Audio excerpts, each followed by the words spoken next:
first impression that you as a European, or that most Europeans, I think, have, at least that's the case in Austria of Russians, is that you're cold and you don't really talk to people.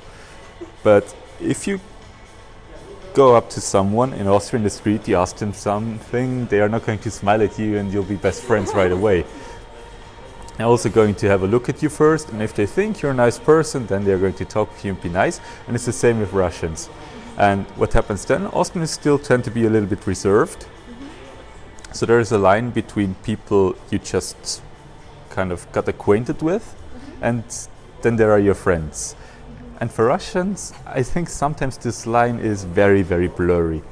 For example, I mean that's a special case, but if you are on a train, on a Platzkart, and you just sit there, you offer your neighbor, let's say, something to drink, a tea, and they offer you some chocolate, and then they talk to you and they tell you the story of their life and how difficult it is with their wife or with their husband and what they screwed up this time, and you're just sitting there, okay, that's completely unusual, nobody would do that in Europe or in Austria.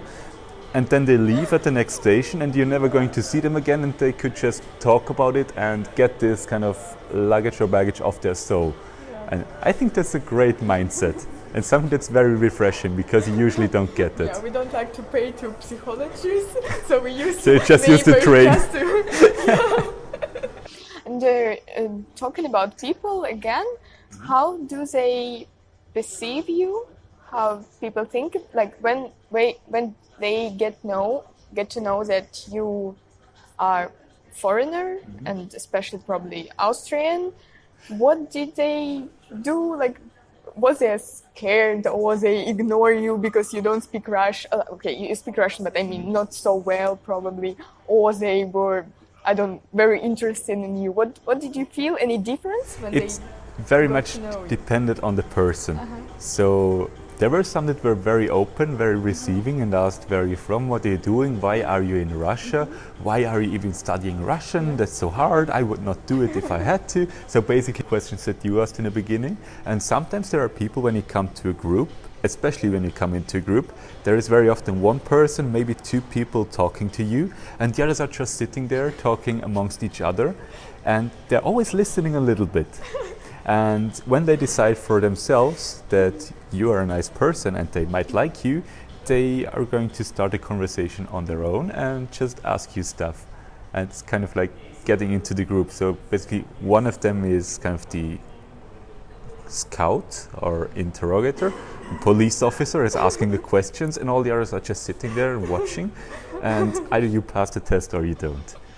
That's is my impression sometimes, but all in all, as soon as you're in a group, or when some Russian person introduces you to a group, they receive you with open arms, more or less. I mean, there's always a person that doesn't like someone, I think you know it and everybody knows it. You just look at someone and you don't even know them, but you have the feeling, I'm not going to get along with you. Happens sometimes, I have to be honest in that regard. But I think also that we are so scared to speak English sometimes, and we don't like to be, we feel ashamed. We don't like to feel ashamed, and because of but in Europe, I noticed that people are more relaxed on this topic. For example, if it's not your mother tongue, and okay, you don't speak English so perfectly, but it's okay if if people understand you and you understand them, then it's okay. But in Russia, we really don't like to be in a weak position. We don't like weak position. And if you are a good English speaker and we are not, then we try to avoid. Like sometimes we would avoid you just not to be to feel ashamed and to feel stupid. Something like this. That explains some situations right now. And also sometimes that's why we look at you not friendly, because we also don't come to me, otherwise I would feel ashamed and stupid, and I don't want to. You don't really have to. I think that's a cultural difference, because you have a lot of languages on very little space in Europe. I think you can take all of Europe, put it in the western part of Russia, and you still have space left there before the Ural.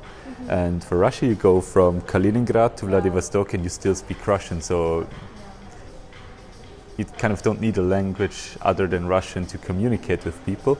And that's why maybe English is not so prominent. Maybe for you, just want to be perfect and have this sense of perfection as Russians, that it's hard for you to kind of say, okay, people understand me, I understand people, and that's the main thing. Maybe it's kind of a cultural difference again. Another thing I really want to mention, because a lot of Europeans think, at least that's something I was asked a lot by people when I came back from Russia, but wasn't it dangerous? No, it's not dangerous. It's as dangerous as Europe would be. If you're going to be in an area where people are doing drugs, where people are drinking or getting into fights, it's as dangerous in Austria as it would be in Russia. So basically it all depends on you.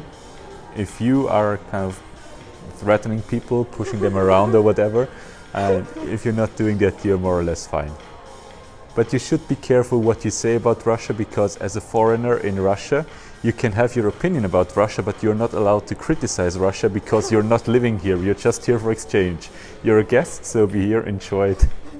And that's that. It was something I heard a few times.